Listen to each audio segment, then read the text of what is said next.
अस्सलाम वालेकुम। उम्मीद है कि दोस्तों आप लोग ठीक हैं, खैरियत से हैं। अल्लाह पाक आप लोगों को अपने हिफ्ज़ व अमान में रखे। हमारी दुआएं हमेशा आपके साथ हैं, सलामत रहें, खुश रहें। अल्लाह पाक आपको अपने हिफ्ज़ व अमान में रहे, पाकिस्तान सलामत रहे, ता क़यामत रहे। हमारी दुआएं आपके साथ हैं। चैनल को ज़रूर सब्सक्राइब करें, बेल आइकन को प्रेस करें। व्हाट्सअप ग्रुपों में जो भी लोग हैं उसका लिंक सेंड करना मत भूलें। और सबसे बड़ी बात, जो आप लोग अपनी राय का इजहार करते हैं वो ना भूला करें। वी लोग के जिस भी हिस्से पर इजहार करें हमारे लिए वो लॉट होता है, उससे मज़ीद सीखने का मौका मिलता है। आप लोगों को बताया था कि जर्मनी जाना है, वहाँ पर एक हमारे दोस्त हैं बड़े प्यारे, उनकी किताब है, उसकी रोनवाई है और उसके लिए उन्होंने एज अ चीफ गेस्ट बुलाया हुआ है। तो इंशाल्लाह अगले 2-3 घंटे बाद जर्मनी होंगे। हाखन सिटी का नाम है, जो हॉलैंड से तकरीबन 300 किलोमीटर बल्कि पौने 300 किलोमीटर दूर है। नॉर्मल 2-2.5 घंटे का रास्ता है, लेकिन कुछ सड़कें दरमियान में, मोटरवे दरमियान में कोई बन रहे हैं, चीज़ें हो रही, तो उस वजह से को तकरीबन 3 घंटे लगेंगे। लेकिन इंशाल्लाह ताला पूरा दिन आपसे राब्ते में रहेंगे। दोस्तों, रऊफ़ हसन तो रियासत के लिए जिसे कहते हैं ना, एक जिमें वो नहीं होता थानू मतलब 18 साल की उम्र च प्यार हो जाता है, रियासत को तो रऊफ़ हसन से कुछ ऐसा प्यार हो गया है। बल्कि रऊफ़ हसन की गिरफ्तारी बहुत अच्छा शुगुन साबित हो रहा है। रऊफ़ हसन की अलीमा खान के साथ व्हाट्सअप चैट भी लीक हो गई है। इसमें ख़तरनाक चीज़ें हैं। पूरी की पूरी पीटीआई जो है ना, वो लफ्ज़ एक्सपोज होती जा रही है। लेकिन अगर ये लफ्ज़ कहा यूज़, आई डोंट नो, लफ्ज़ तो गैर मुनासिब नहीं है कि पूरी की पूरी पीटीआई नंगी होती जा रही है, तो मेरे ख्याल में ज़्यादा, क्योंकि ये पार्टी ऐसी है ना, इसके लिए मुहज़्ज़ब लफ्ज़ बोलने ज़रूर चाहिए। हम बोलते भी हैं, लेकिन ये पार्टी जिन किस्म के लफ्ज़ों की हकदार है ना, वो कभी कभी उसको देने चाहिए। रऊफ़ हसन और मोहतरमा अलीमा खान के मुबीन पैगामात सियासी व घरेलू तनाज़ात की उबलती हुई खिचड़ी मंज़र पर आ गई है। बानी पीटीआई की बहन अलीमा खान का पीटीआई के सेक्रेटरी जनरल रऊफ़ हसन के साथ व्हाट्सएप पैगामात ने नया पंडोरा बॉक्स खोल दिया है। अच्छा जी, 23 जून 2023 को जरिया व्हाट्सएप पैगाम में अलीमा खान ने रऊफ़ हसन को बुशरा बीबी से मंसूब एक पैगाम भेजा। बुशरा बीबी से मंसूब इस पैगाम में इमरान खान से जेल में मुलाकात और रोने के वाक़े की रवादात बयान की गई है। अलीमा खान ने इस पैगाम पर खुफगी का इजहार करते हुए रऊफ़ हसन को सख्ती से हदायत जारी की हैं कि अलीमा खान ने रऊफ़ हसन को कहा कि बुशरा बीबी का ये पैगाम अहमकाना है, कि झूठ है, बेवकूफ़ों वाला है, ज़्यादा ध्यान नहीं देना देते। बुशरा बीबी का ये डिसइन्फॉर्मेशन सेल लोगों को उकसा रहा है। अलीमा खान फरमा रही हैं कि जो बुशरा बीबी का सेल है ना, डिसइन्फॉर्मेशन फैलाने के लिए बुशरा बीबी ने बनाया हुआ है, वो इस किस्म की खबरें फैला रहा है। तो यहाँ पर एक चीज़ जो और कन्फर्म हो रही है, वो इमरान खान की बहन जो है, वो साबिक़ खातून अव्वल के बारे में ये कह रही हैं कि उनका एक सेल है जो डिसइन्फॉर्मेशन फैलाता है। अब ये मैं नहीं कह रहा, ना ये आप कह रहे हैं, ना ये कोई बाहर से कोई बंदा कह रहा है, ना पीपल्स पार्टी वाले कह रहे हैं, ना नून लीग वाले कह रहे हैं, ना ये परवेज संधीला कह रहा है। ये अलीमा खान साहबा फरमा रही हैं कि बुशरा बीबी का एक सेल है, डिसइन्फॉर्मेशन सेल, जो इस किस्म की खबरें फैलाता है। अलीमा खान ने रऊफ़ हसन को ख़ास हदायत दी, इस पैगाम की तशहीर न की जाए। इमरान खान की कोई ऐसी बात बुशरा बीबी से नहीं हुई। वो फरमा रही है कि जो डिसइन्फॉर्मेशन सेल है वो ये खबरें बाहर फैला रहा है। आप लोगों इस बात को ज़हन में रखें कि इमरान खान की किसी किस्म की कोई ऐसी बात नहीं हुई। अलीमा खान ने बुशरा बीबी से मंसूब जो पैगाम रऊफ़ हसन को भेजा है, इसमें इमरान खान से मुलाकात का हवाला दिया गया है। अच्छा जी, उसमें जो बुशरा बीबी जो है, उनके पैगाम में कहा गया है कि जेल में इमरान खान के साथ उन्हें अकेला मिलने नहीं दिया गया। पैगाम में इमरान खान और जेलर के दरमियान फर्जी गुफ्तगू को बुनियाद बनाकर इमरान खान की मौत का प्रोपेगेंडा करने की कोशिश की गई है। मुझे, इमरान खान को पता है, तुम जेलर, मुझे मारने के लिए दबाव डाला जा रहा है। उसमें मतलब कि ये साबित किया जा रहा है कि इमरान खान कह रहा है कि मुझे पता है, वो जेलर को कह रहा है कि तुम मुझे मारने के लिए तुम्हारे ऊपर दबाव है और ये दबाव डाला जा रहा है कि तुम मुझे जेल में मार दो। अच्छा, अगर मुझे मारा गया तो अवाम तुम्हें नहीं छोड़ेगी, मतलब जो जेलर है उसको अवाम नहीं छोड़ेगी अगर मुझे मारा गया तो।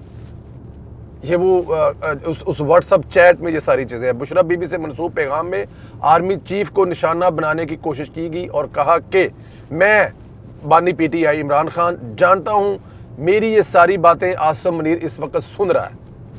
आप कमाल देखें ना, मतलब वो कहता है ना कि यहाँ पे 500 कैमरा लगा हुआ है, 1000 कैमरा लगा हुआ है, ये क़यामत वो क़यामत, इस चीज़ से किस्म किस्म चीज़ें कहता है ना, तो वो कह रहा है कि मैं जानता हूँ जितनी बातें मैं कर रहा हूँ वो सारी की सारी आसम मुनीर जानता है। अलीमा खान बुशरा बीबी के इन पैगामात को आखिर क्यों डिस इन्फॉर्मेशन करार दे रही हैं?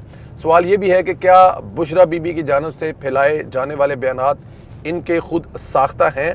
ये गुफ्तगू साबित करती है कैसे बुशरा बीबी इमरान खान के साथ मिलकर झूठा और मन घड़ बयान जो बयानियाँ है वो फैला रही हैं। बुशरा बीबी और अलीमा खान में शदीद इख्तलाफात, मुखालफत ख़ानदानी दराड़ वाज़िया नज़र आती है।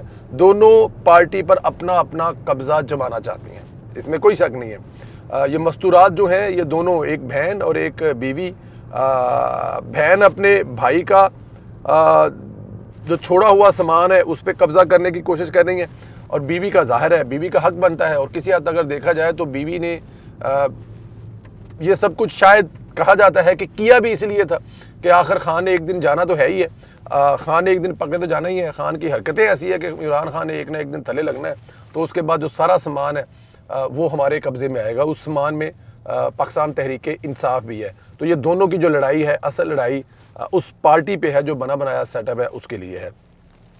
बुशरा बीबी हमदर्दी का वोट हासिल करने के लिए मन घड़त बयानात को त्रोड़ मड़ोड़ कर अपने मकासद के लिए इस्तेमाल करती हैं। बुशरा बीबी अपने सियासी मफादात के लिए इमरान खान की जेल में मौत की फर्जी इम्कानात को जाहिर करने की भी कोशिश कर रही हैं। पार्टी पर कब्जे की जंग बुशरा बीबी को हमदर्दियाँ समेटने के लिए एक बड़े वाक़े की ज़रूरत है जो कि खुद साख्ता बयानिए से जाहिर होता है। दूसरी जानब अलीमा खान के पैगामात बुशरा बीबी के पार्टी कब्जे के बयानिए से हवाले के जो खदशात हैं उनको भी तकवीत देते हैं। देखिए ये दोनों जो है ना, अपना जो भाभी और नंद जो हैं, इनकी लड़ाई ये बड़ी आज से नहीं है, बड़ी देर से चल रही है। हमारे प्रोग्राम में हमारे एक मेहमान ने हमें बताया, उन्होंने बल्कि कहा कि जो बुशरा बीबी जो इमरान खान साहब है ना, उनके जितने भी घर नहीं बसे ना, वो दूसरों पे जितना मर्जी इल्ज़ामात लगाते जाए। उनकी बहनों ने घर नहीं बसने दिए हैं। इमरान खान के घर में उनकी बहनों का बड़ा रोल है।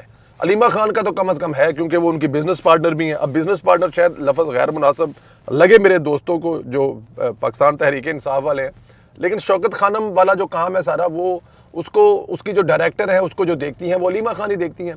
फिर पूरी दुनिया में जाकर पूरी दुनिया में जो फंड रेजिंग होती है वो भी अलीमा खान ही उसको हैंडल करती हैं। तो इसलिए मैंने बिज़नेस पार्टनर का बहुत सारे लोगों को इस पे भी तहफ़्ज़ात हैं, लेकिन खैर अलीमा खान उसमें जो है वो छाई हुई हैं, वो आपको पता ही है। अब किसकी जीत होती है ये आपको पता है। और पता है आपको, बुशरा बीबी साबिक़ ख़ातून अव्वल ने यह भी कहा था कि मैंने इमरान खान से शादी जेल में जाने के लिए नहीं की थी, लेकिन एक बात तो माननी पड़ेगी, वो बहादुरी के साथ अपने बंदे के साथ जेल में तो है।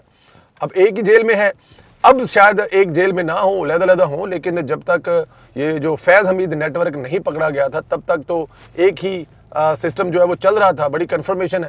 अगर टेलीफोन था, वो जो लेडीज़ वार्डन्स वगैरह पकड़ी हैं, वो ज़ाहिर है बुशरा बीबी को जो सहूलतें दे रही थी, तो वो वही वजह बनी ना पकड़ने की। और इसके अलावा जो इमरान खान के साथ वो जो जेलर है, वो सर बड़ा ये लंबा चौड़ा चक्कर है, बड़ी लंबी चौड़ी गेम है। अब जो बंदा अंदर बैठ कर मतलब कि उसको वहाँ से फ़ोन किया जा रहा है कि हालात ख़राब हैं, उसको बात समझाई जा रही है, उसके पास फ़ोन मौजूद है, तो ही फ़ोन से रब्ता करके जलसा कैंसिल कराया ना। और फिर चलो जलसा कैंसिल वाले करने वाली साइड पे भी आते हैं। खैर यहाँ पर ये जो इस वक्त जो चैट है, इस वक्त मौजू बहस है, वो बड़ियाँ चैटां आनियां ने, जेडे बंदे का फोन ही उन्होंने कोल सी, वो सारियां चैटां दे आ गई। तुहाडा जो फोन देता है, तुहाडा फोन मतलब अब आपके फ़ोन में क्या क्या नहीं होगा, कितने कितने साल से मेरे फ़ोन में, आपके फ़ोन में, जब से ये फ़ोन है, जब से ये व्हाट्सअप बना है, अब नया फ़ोन लेते हैं तो वो सारा डाटा उसमें चला जाता है। तो पता नहीं रऊफ हसन साहब केड़ी फिल्म चला रहे सन, वो सारियां फिल्मां दे कोल ने। आपको आहिस्ता आहिस्ता और बड़े नज़ारे मिलेंगे। अब ये जो और नज़ारे हैं उसके बारे में आप इमरान खान साहब और आयला मलिक वाली जो ऑडियो कॉल है उसको शामिल कर लें। पीर को हुकूमत ने कौमी असम्बली का इजलास तलब कर रखा है। 28 अगस्त को पार्लियामेंट का मुश्तरका इजलास तलब किया गया। अरकान कौमी असम्बली व सेनेट को मुश्तरका इजलास के हवाले से आगाह कर दिया गया। अरकान पार्लियामेंट को मुश्तरका इजलास में हाज़िरी यकीनी बनाने की हदायत की गई है।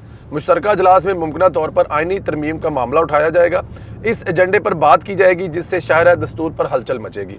हुकूमत के पास कई तरह के प्लान हैं, जिनमें एक प्लान ये भी है कि हुकूमत का ये प्लान चंद PTI के लोगों से फ्लोर क्रॉसिंग करवाकर यानी पार्टी पॉलिसी के खिलाफ आइनी तरमीम की हमायत कराकर कानून साजी करा ली जाएगी।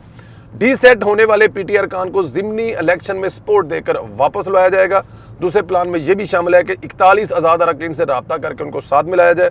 इनमें से मतलूबा तादाद हासिल करके आइनी तरमीम की जाए, क्योंकि आइनी तरमीम तो हर सूरत में होनी है। ये खबर है जी, बिल्कुल है। मैंने भी ये खबर लंदन में ये हमने पहले भी की थी कि एक ये भी प्लान है कि पाकिस्तान तहरीक इंसाफ के जो लोग हैं, जो हम ख्याल हैं, जो इमरान खान की पॉलिसियों से तंग है, जो समझते हैं कि इमरान खान साहब ने मुल्क का बेड़ा गर्क किया है, जो समझते हैं कि इमरान खान साहब आने वाले वक्त में भी मुल्क का बेड़ा गर्क करेंगे, और वो इमरान खान के साथ शायद किसी दौर में इस वजह से गए थे, उसकी चिकनी चिड़ी बातों की वजह से, लेकिन अब वो तमाम की तमाम जो बातें हैं वो बड़ी तकलीफ देती हैं, पाकिस्तान को तबाह करने में बड़ा अहम किरदार अदा करती हैं। तो वो लोग जो हैं वो इस जो तरमीम है इसके हक में वोट देंगे 2/3 अक्सरियत से, और फिर इसके खिलाफ अदालत भी कुछ नहीं कर जाएगी। अगर जो सिंगल मेजोरिटी की तरमीम होती है ना, उसमें अदालत अपना रोल किरदार अदा कर देती है, लेकिन जो 2/3 की तरमीम होती है, 2/3 से कानून साजी होती है, उस पर सुप्रीम कोर्ट का बस भी नहीं चलता। वो सुप्रीम कोर्ट के बाई लॉ, हाँ कानून तो बारों बार भावें जज उस तरमीम फुटबॉल बनाकर खेलें या फिर क्रिकेट का बॉल बनाकर खेलें, ये उनकी अपनी पसंद है, लेकिन बाई लॉ ऐसा वो कुछ नहीं कर सकते। तो अगर ये कर लिया गया तो फिर मेरे ख्याल में वो दोबारा इलेक्शन लड़ेंगे और दोबारा लड़के वापस असम्बलियों में आ जाएंगे, ज़्यादा यही कुछ होगा ना, और ये हो जाएगा। अदरवाइज वो जो 41 आज़ाद अरकान है वो तो ऑप्शन मौजूद है ही है, लेकिन ये होने जा रहा है, बख्शिश नहीं होगी। मियां नवाज शरीफ ने किन मुश्किलों से आसिम मुनीर को आर्मी चीफ बनाया वो भी सुन लें। मुस्लिम लीग नून के सीनियर रहनुमा इरफान सिद्दीकी साहब ने कहा है कि army chief general Asim Munir के तकर्रर में सबसे बड़ा किरदार मियां मोहम्मद नवाज शरीफ का था। इनके तकर्रर पर मार्शल लॉ लगाने की धमकी दी गई थी। साबिक आर्मी चीफ कमर जवेद बाजवा ने हमारी टीम के मुआशी माहिर को बुलाकर पूछा था कि अगर मुल्क में मार्शल लग जाए तो इसके क्या असरात होंगे। ये बिल्कुल जनाब, इसमें कोई दो राय नहीं है। सेनेटर साहब की बात को मैं एग्री करता हूँ, ये उन दिनों की बातें हैं।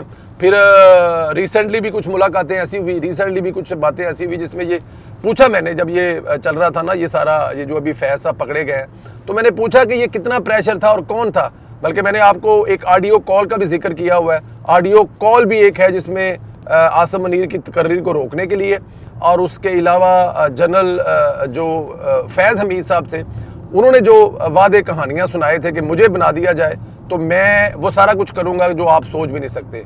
तो मैंने साथ में ये कहा था कि वो ऑडियो कॉल मैसेज उस बंदे को गया जिसके हाथ में आर्मी चीफ की तैनाती थी। अब आप समझ जाएं, आर्मी चीफ की तैनाती जिसके हाथ में थी, जिसने आर्मी चीफ की तैनाती की है, उसको जो कॉलें करता रहे। ये सारियां कड़ियां आप मिलाएं, नाम मैंने नहीं बताना, इतना कि तुम कारी लवोगे कि कौन हो सकता है। तो वो बिल्कुल जी बिल्कुल ये बात ठीक है। और ये 2-4 चीजें हुई थी, 2-4 नाम भी आए थे, लेकिन मियां नवाज साहब ने कहा था जिसका हक है इस दफा वो वाली गेम नहीं की जाएगी। इस दफा हमें इससे बात से कोई फर्क नहीं पड़ता कि ये क्या करेंगे, हमने ऊपर से भी लगा के देख लिया, नीचे से भी लगा के, इस दफा उसको लगाएंगे जो पहले नंबर पर आ रहा है, और यही राय डालेंगे और यही रिवीज डालेंगे। बल्कि मेरे ख्याल में तो ये कानूनी आइन साजी हो जानी चाहिए। ये जो 3 साल वाली आईनी होने जा रही है ना तरमीम, के उम्र जब तक है तब तक वो आर्मी चीफ है, अगर ऐसी कोई होती है या कोई वो सरकारी जो भी जिस तरह करके भी है, बल्कि मेरे ख्याल में तो मेहरबानी करके एक चीज़ और भी कर ले, जिस तरह चीफ जस्टिस का जो सीनियरिटी के लिहाज से आता है वही बनता है। मेरे ख्याल में तो ये कला काम भी जो ना वो भी कर लेना चाहिए, कड़ाका निकल ही जाना चाहिए। But any how, Imran Khan की बहन और बुशरा बीबी, इन दोनों की लड़ाई में जीतेगा कौन, ये आज का सवाल है। इस पे तबसरा करें और ज़रूर बताएं कि आपकी नज़र में दोनों से जीत किसकी होगी। चैनल को ज़रूर सब्सक्राइब करें, बेल आइकन को भी प्रेस करें, व्हाट्सएप ग्रुपों में लिंक सेंड करना मत भूलें। इंशाल्लाह ताला अगला वीलॉग जो शाम को आप देखेंगे वो जर्मनी से होगा, और जर्मनी में हम इंशाल्लाह ताला 1-2 लोगों के ऐसे इंटरव्यू करेंगे, उनसे पूछेंगे कि जर्मनी के सबसे बड़े बिजनेसमैन कैसे बने, उनकी फैक्ट्री की बनाई हुई कुछ प्रोडक्ट जब तक BMW में या मर्सिडीज़ में ना लगें ये गाड़ियां कंप्लीट नहीं हो पाती। ऐसे सक्सेसफुल बिजनेस लोगों का इंटरव्यू करेंगे, पूछेंगे उनसे नई नस्ल के लिए क्या पैगाम है, आपकी तरह कामयाब होने के लिए क्या करना चाहिए। इजाज़त दें, जर्मनी से फिर मुलाकात होगी। खुदा हाफिज़।